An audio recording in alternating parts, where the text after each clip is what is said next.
Eu saúdo a amada igreja com a paz do Senhor Jesus. Amém? Amém. É um motivo de alegria estar aqui ministrando a palavra do Senhor. Essa semana eu estava pensando sobre o que pregar. E aí Deus tocou no meu coração sobre um texto que se encontra em 2 Pedro, capítulo 3, do versículo 1 ao 18.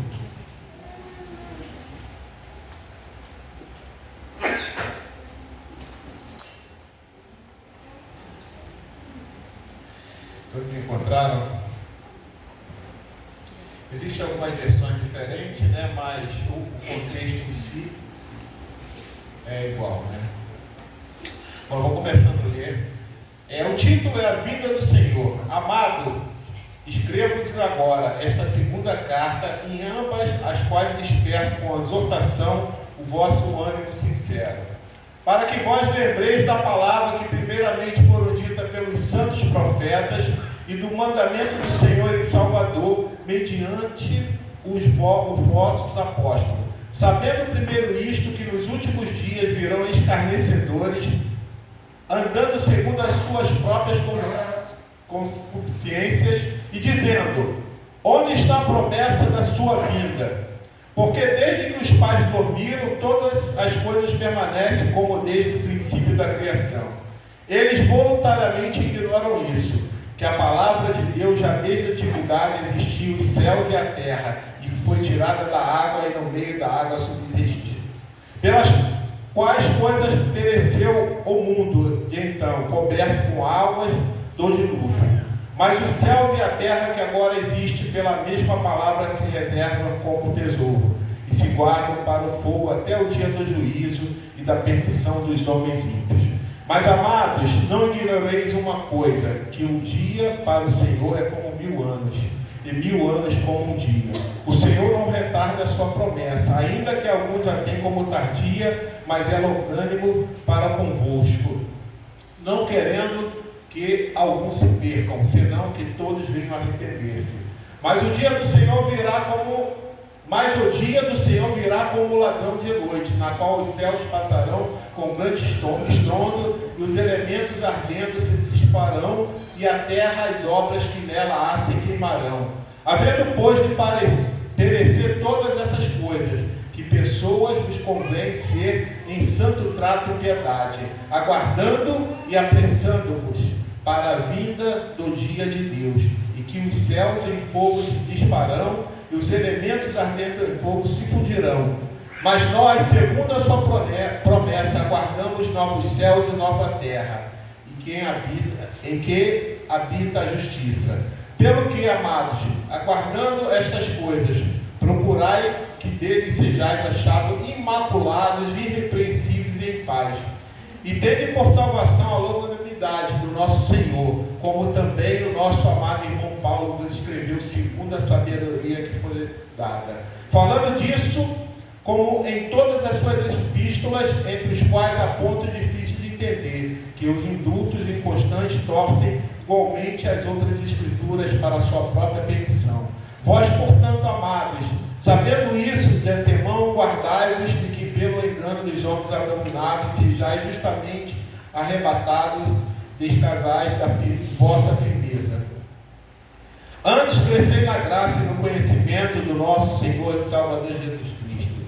A Ele seja dada toda a honra, toda a glória, assim como no dia da eternidade. Amém. Irmãos, o tema da minha mensagem que eu quero tratar essa noite: Jesus voltará. Você está preparado? A segunda vinda de Cristo é um dos temas que praticamente não fazem parte da agenda da maioria das igrejas. É incontestável que ele voltará. A Bíblia fala sobre isso. Ele virá visualmente, ele virá pessoalmente, ele virá inesperadamente, ele virá vitoriosamente. Aleluia. E ele virá gloriosamente para buscar sua igreja.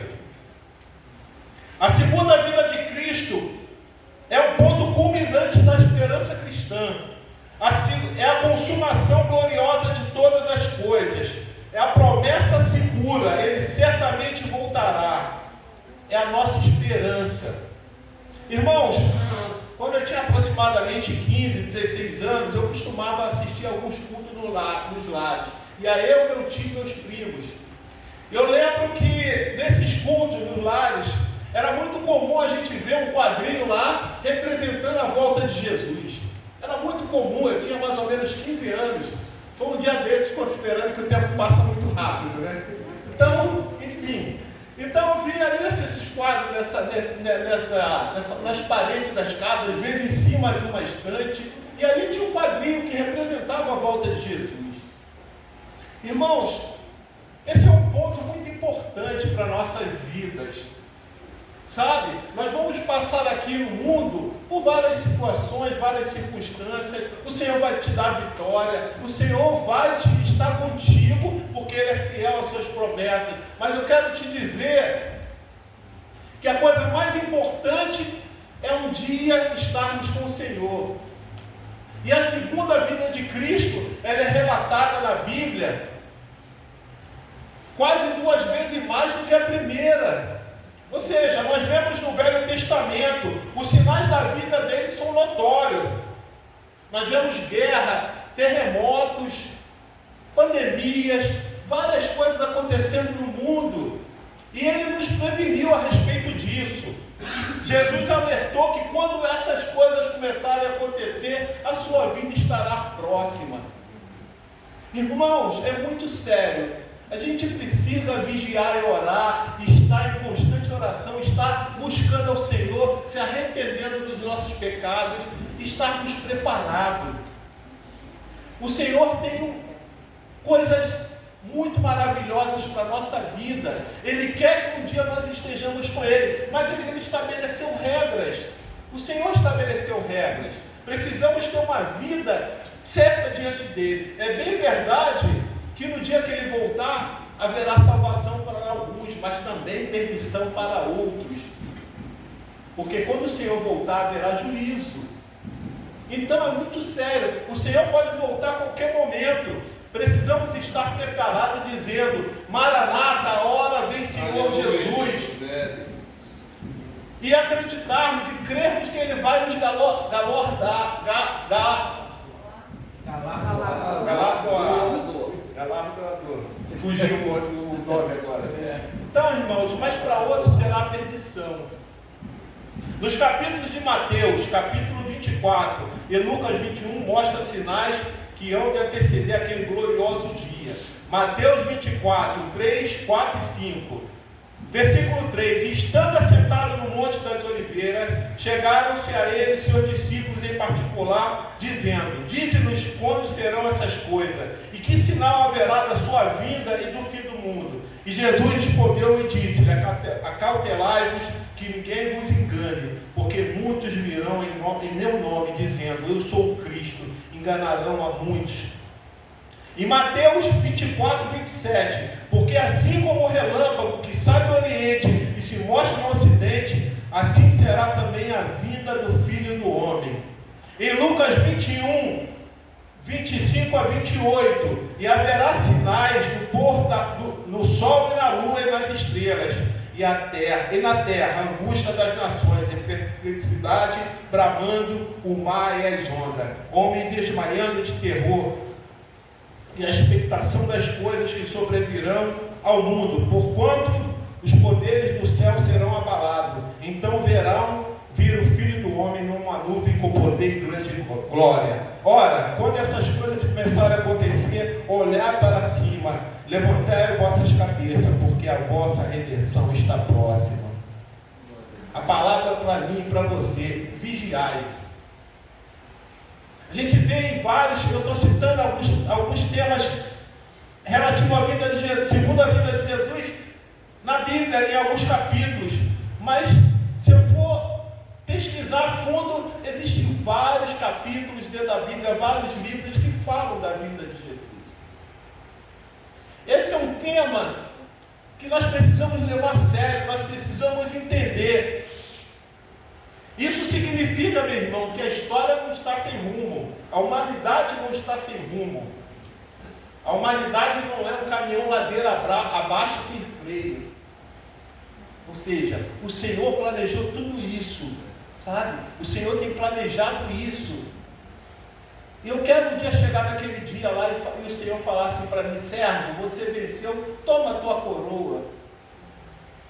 Sabemos das nossas limitações, mas o que o Senhor espera de nós é que vivamos uma vida segundo as Escrituras. Precisamos viver uma vida segundo as Escrituras, sabe? Eu fico muito feliz quando eu venho aqui. Hoje eu não consegui chegar no horário, mas enfim, quando eu estou aqui escutando o pastor falando, essa é a base para a gente ter uma vida cristã vitoriosa. O ensinamento da palavra.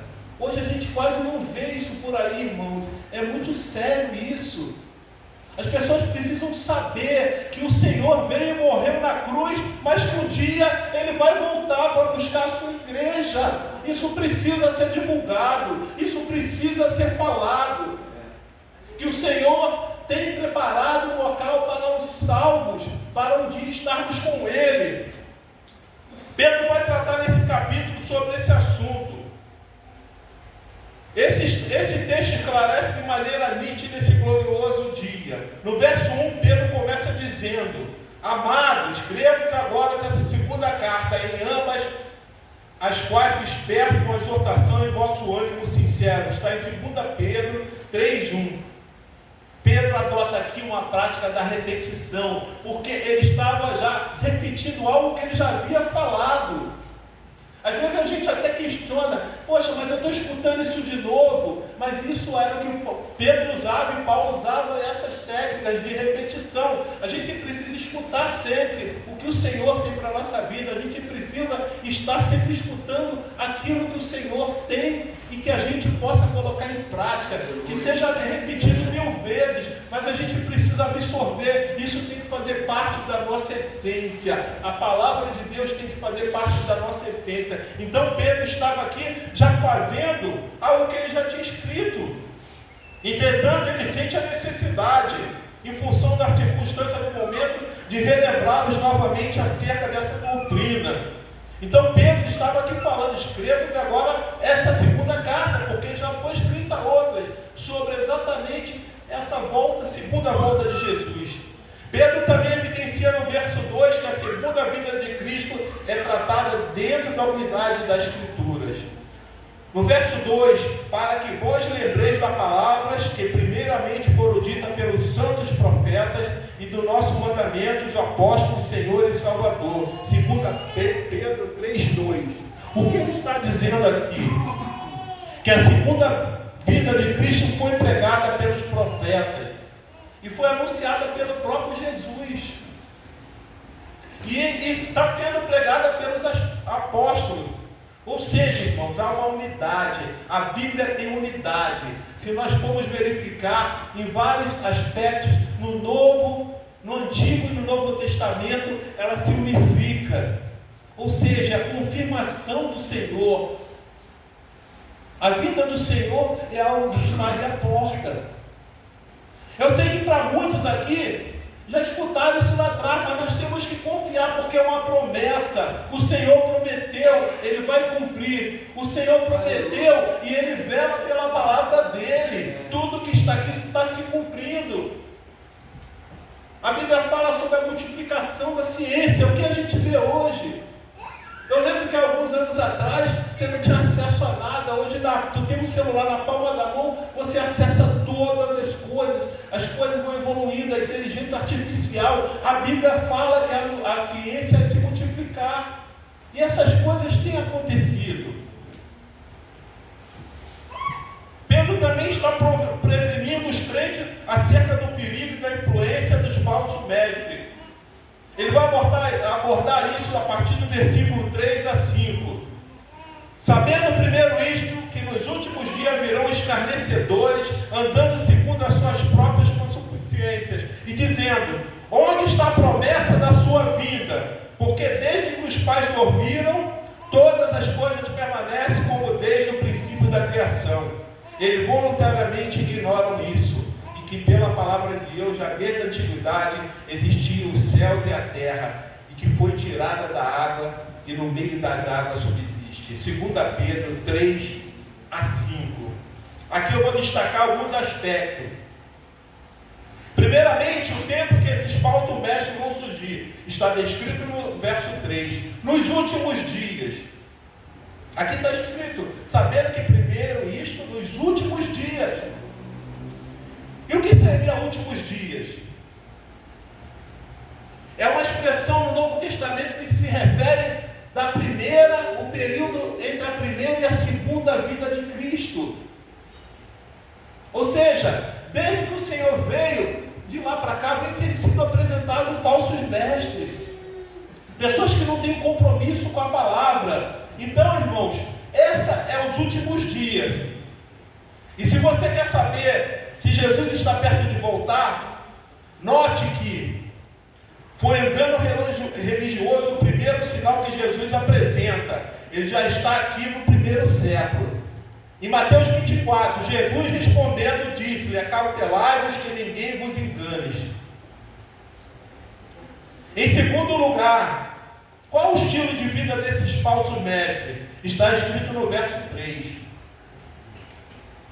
Os falsos mestres são escarnecedores e andam segundo as suas próprias paixões. Eles não são interessados na verdade. Sabe, eu quando leio esse capítulo aqui, eu fico entendendo o como o Senhor se preocupou em deixar para nós referências. Já notaram como o Senhor é tão bom?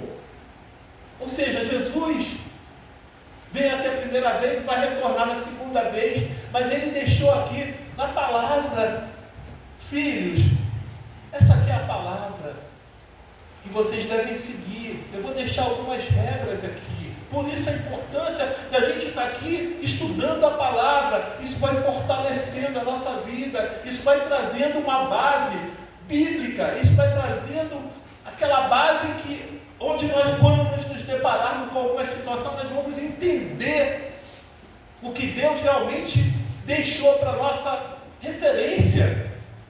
Os falsos mestres, eles tentam colocar dúvidas nos corações das pessoas.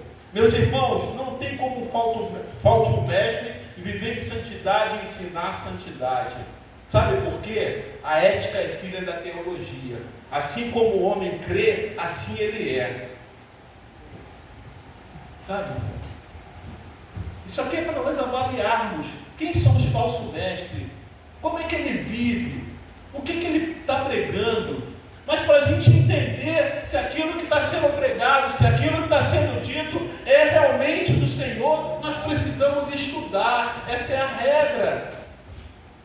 Quando você entra numa faculdade, para você estudar, se tornar um profissional, você vai ter que passar por aquilo ali. E lá na frente você vai entender que a tua vida profissional está pautada naquilo que você estudou. Isso é normal. E quando se trata da nossa vida cristã, também é assim. Nós somos seres racionais. O Senhor exige que a gente mergulhe na palavra, que a gente estude.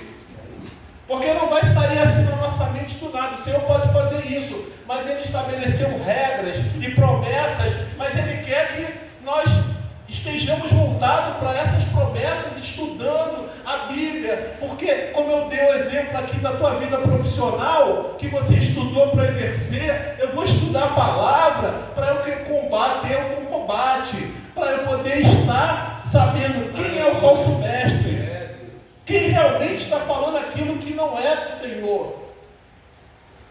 Sabe, às vezes nós olhamos para alguém falando, até na televisão, e se geram algumas dúvidas, e se geram alguns questionamentos, mas quando tu estuda e quando você tem a base, tu vai olhar para aquilo ali, o Senhor vai testificar no teu coração. Desculpa, irmão, acho que eu estou com sede, deixa eu beber um pouquinho de água. No teu coração, sobre aquilo que está sendo dito. Estudar a Bíblia é fundamental. Como eu posso combater as heresias dos falsos mestres? Primeiro, conhecer a Bíblia profundamente. É o que nós temos feito aqui na escola dominical. Conhecer a Bíblia profundamente. profundamente. Estude, medite e memorize a palavra de Deus, para que ela esteja escrita no teu coração. Quanto mais familiarizado com a verdade, mais fácil será reconhecer uma heresia.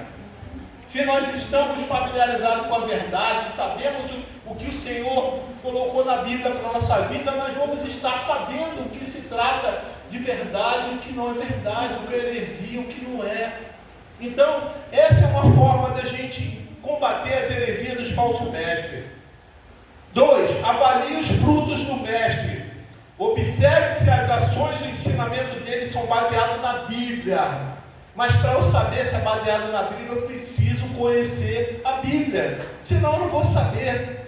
Se alguém falar qualquer coisa, mesmo com referência à Bíblia, eu não tenho conhecimento, eu não vou conseguir avaliar se ali é a verdade. Se ali realmente é o Senhor que está falando. Um falso mestre não vive de acordo com a vontade de Deus, mas com os seus próprios desejos. Outra coisa, meus irmãos, a exposição das Escrituras deve gerar arrependimento, amor e não orgulho. Quando alguém está falando do Evangelho, quando o Senhor está presente durante esse momento, quando o próprio Senhor está falando, essas palavras têm que gerar no teu coração algo assim de arrependimento, sabe? De humildade, paz, tranquilidade. E aí você vai ter certeza, sabe? Existe uma condição que às vezes eu uso para a minha vida. Não sei se os irmãos já escutaram isso. Quando eu quero tomar uma decisão, fazer alguma coisa, eu falo para o Senhor: Senhor, coloca paz no meu coração. Confirma. O falso mestre, ele não vai pregar nada que vai gerar paz no teu coração. 3. Afaste-se das divisões de doutrina afasta. Afaste-se daqueles que contradizem a doutrina ensinada na Bíblia. Rejeite ensinamentos que não têm valor espiritual. Sabe, irmãos? Estou falando isso porque isso está acontecendo nos dias de hoje.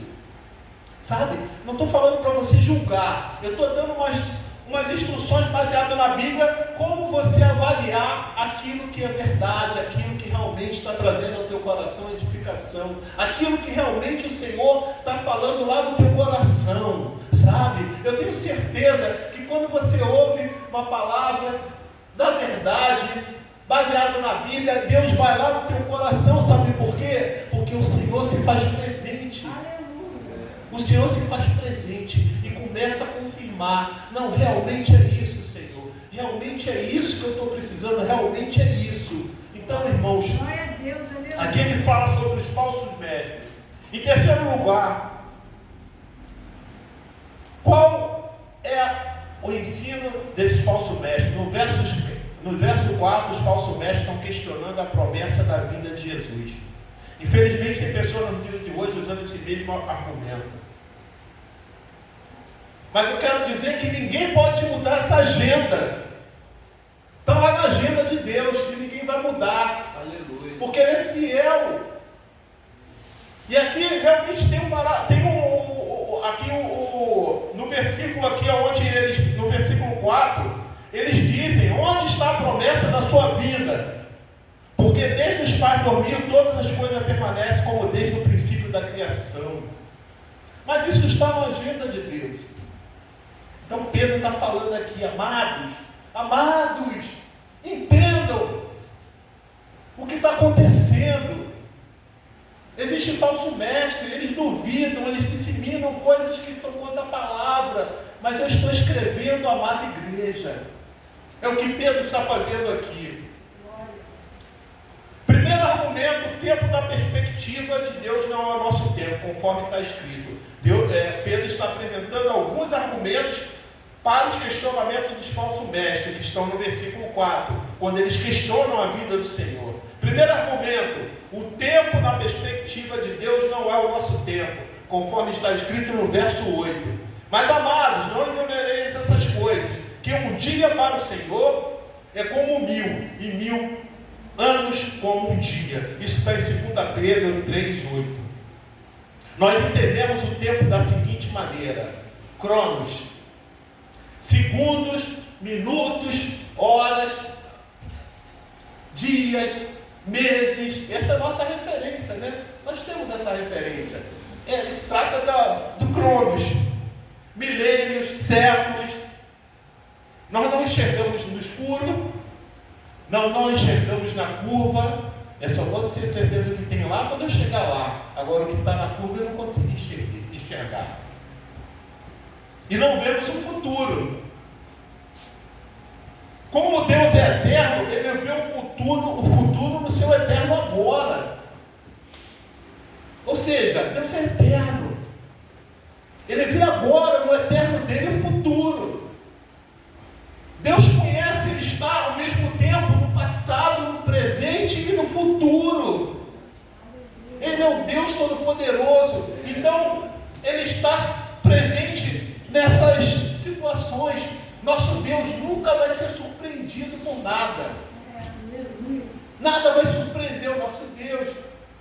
Sabe, nós somos limitados. Nós temos essas limitações. A nossa avaliação em relação ao tempo é diferente de Deus. Por isso que Ele diz aqui que um dia para o Senhor é como 1000 anos, e 1000 anos como um dia. Pedro também fala que a segunda vinda de Jesus trará juízo a esse mundo. E um dia vamos ter que enfrentar o justo tribunal de Deus. Vejam comigo, versículo 5. Ele voluntariamente ignoraram isso, que pela palavra de Deus, já desde a antiguidade, existiram os céus e a terra, que foi tirada da água e no meio da água subsiste. Pelas quais coisas pereceu o mundo de então coberto com as águas do dilúvio. Mas os céus e a terra que agora existem pela mesma palavra se reservam como tesouro e se guardam para o fogo até o dia do juízo e da perdição dos homens ímpios. 2 Pedro 3, do verso 5 ao 7. No verso 5 diz que o mundo foi criado através da palavra.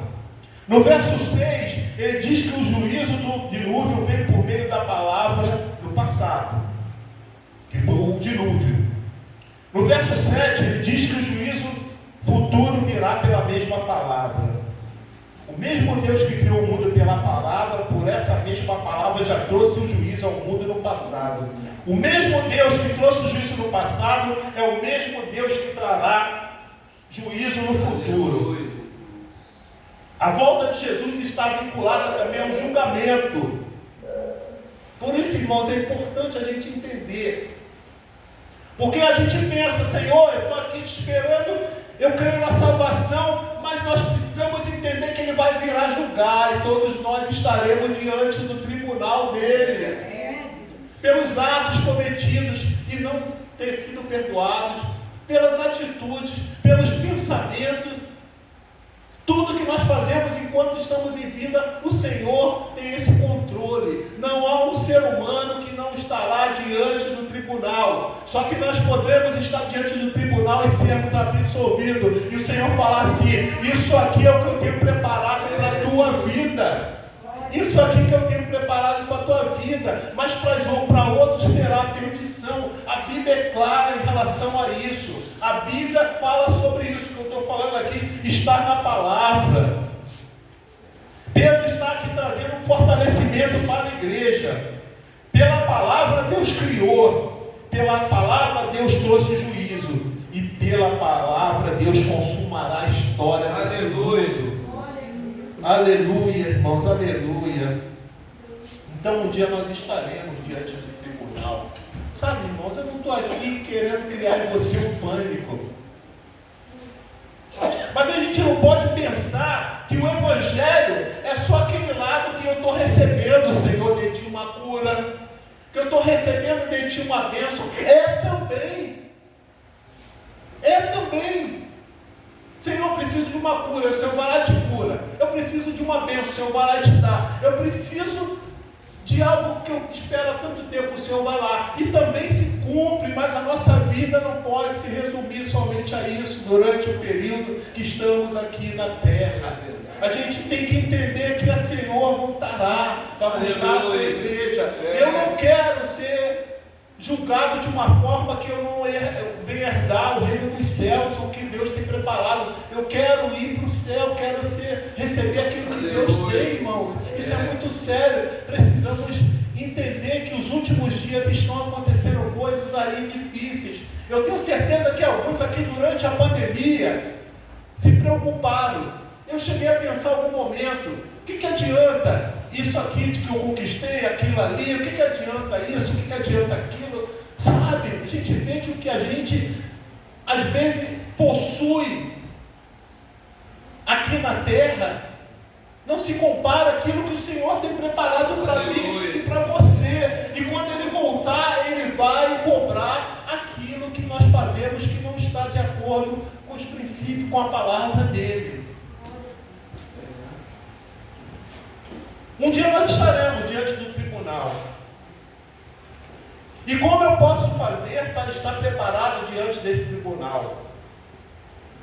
Arrepender-se sinceramente dos erros cometidos e ter fé em Jesus Cristo. Arrependimento. Arrependimento é importante. O Senhor sabe que tu tem falhas, como eu tenho, como qualquer um tem. Mas sabe algo que é importante nessa nossa vida cristã? Se eu errei, Senhor, eu vou me ajoelhar, eu peço perdão, Senhor. Existe, sabe, movimentação no mundo espiritual. Quando nós pedimos perdão, nos arrependemos. Precisamos criar essa rotina.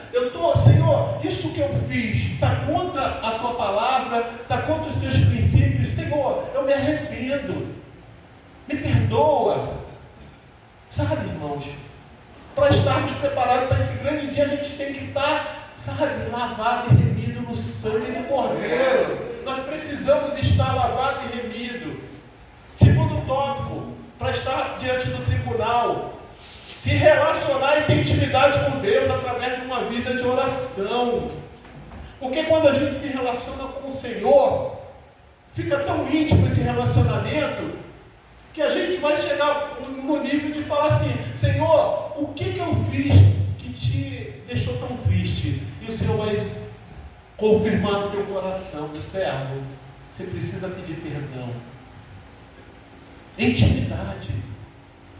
Eu vejo intimidade com o Senhor a nível do que você tem com pessoas fisicamente, a mesma coisa. Embora você não esteja vendo, Deus fala contigo através da palavra. Ele fala contigo no momento de oração. Ele fala contigo diversas vezes.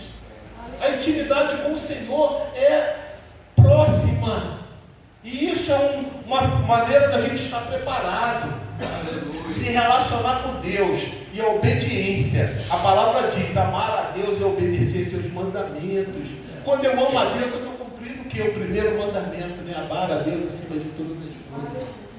E quando eu cumpro o mandamento, eu estou fazendo exatamente aquilo que Deus quer que eu faça. Olha, assim eu citei alguns pontos aqui, podem ter outros, mas é simples para a gente aguardar a vida do Senhor. Tem uma ponta aqui que eu falei que é base. Se eu ter os mandamentos, obedecer os mandamentos do Senhor, eu já estou praticamente, Senhor, preparado. Porque quando eu obedeço os mandamentos dele, eu estou fazendo aquilo que Deus quer na minha vida. Em todos os aspectos. Em todos os aspectos. Obediência. E segundo argumento que o Pedro fala: qual o propósito da demora? O Senhor não retarda a sua promessa. Ainda que alguns tenham por tardia, mas é longânimo para conosco, não querendo que alguns se percam, senão que todos venham se arrepender. Sabe por que parece a demora na perspectiva humana? Não na perspectiva de Deus. Deus está dando mais uma oportunidade para que o pecador se arrependa. Porque na Bíblia está escrito no livro de Ezequiel que Deus não tem prazer na morte do ímpio. Ele quer que se converta e viva. Porque não tem prazer na morte do que morre, diz o Senhor Deus. Convertei-vos, pois, e vivi.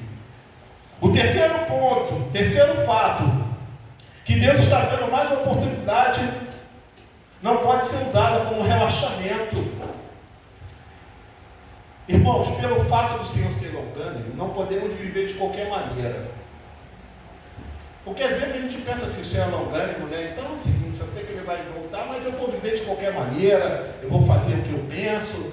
eu vou viver uma vida do jeito que eu acho conveniente. Não. Sabe por quê? Olha o que a Bíblia diz aqui. Imagina o risco de se viver assim.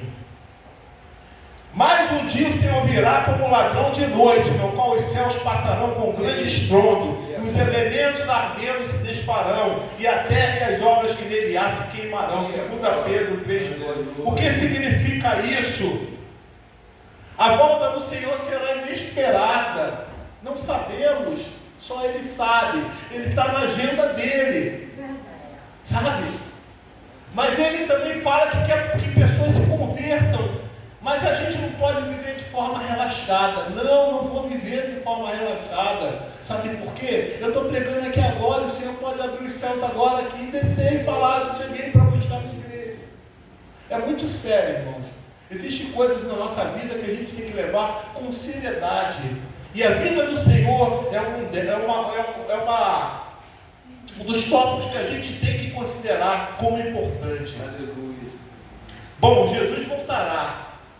E a pergunta seria, quais as implicações, quais são as consequências? Nós precisamos estar preparados. Então vamos ler o verso 11.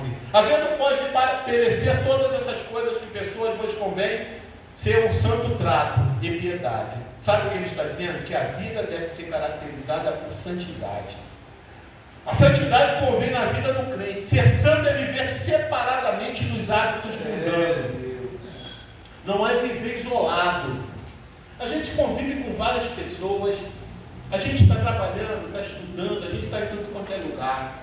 Mas a gente tem que se desvincular daquilo que o mundo oferece. A gente tem que colocar de lado aquilo que não vai te acrescentar nada. Sabe? Aquilo que realmente vai impactar na tua vida. São as regras para que a gente suba, que tenha a vida eterna. Sabe? O Senhor sabe que a gente vive. Pastor, horário.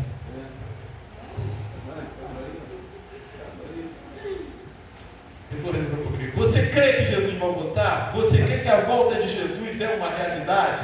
Você crê que a volta de Jesus é uma verdade? Que implicação isso tem na sua vida? Irmãos, é muito importante. Nós devemos estar aguardando a volta do Senhor. Nós devemos estar aguardando com expectativa. E o Evangelho está sendo pregado também. O Evangelho está sendo pregado, porque a Bíblia diz que a este Evangelho do Reino será pregado em todo o mundo, em testemunho a todas as nações. Então virá o fim. Ou seja, isso está acontecendo também. O Evangelho está sendo pregado. Irmãos, eu vou deixar essa palavra aqui para os irmãos, para que os irmãos possam refletir sobre a segunda vinda de Jesus. Existem vários outros textos, sabe? Mas que esse é o nosso objetivo aqui. Se o Senhor não te abençoar, porque Ele é Deus, Ele não quiser te abençoar naquele momento, se o Senhor não fizer por você aquilo que você quer naquele momento, mesmo assim seja fiel a Ele. Permaneça fiel a Ele. Estude a palavra. Que a palavra do Senhor se torne base na sua vida. Que a palavra do Senhor se torne aquilo de importante para que você combata. Tá? Eu só vou aqui falar sobre um hino, falar rapidamente sobre um hino, que quando eu tinha 16 anos, eu cantava, era muito interessante. Tu estás assentado no trono, sempre reinando, soberano, anjos cantando, homens louvando, Deus reunido com seu povo, ó Alfa, ó Ômega, Cristo, Filho, ó vem, Senhor Jesus, Alfa, Ômega, Cristo, Filho, ó vem, Senhor Jesus, ansioso espero a tua volta, o grande dia em que tu virás, então subiremos, contigo estaremos, para todo sempre, aleluia. Maranata, Cristo, Filho, Mestre, ó vem, Senhor Jesus, Maranata, Cristo, Filho, Mestre, ó vem, Senhor. Aleluia, Jesus. Isso aqui é glória! Ele me fez agora voltar aos 16 anos, cantei muito assim. Aleluia! Deus possa nos abençoar. Que Deus possa colocar no teu coração, meu irmão, sabe? Fortalecer a tua vida. Pense nisso. Jesus está às portas. papai. Só que existem regras para que a gente chegue lá. Quando você vem aqui estudar todo domingo na escola dominical, tu está fortalecendo o teu coração. E aí você não vai ficar vulnerável às heresias, aos falsos mestres. Tudo isso que vai vir, você vai falar, não, o Senhor está no controle. Que Deus possa nos abençoar em nome de Jesus. Glória a Deus.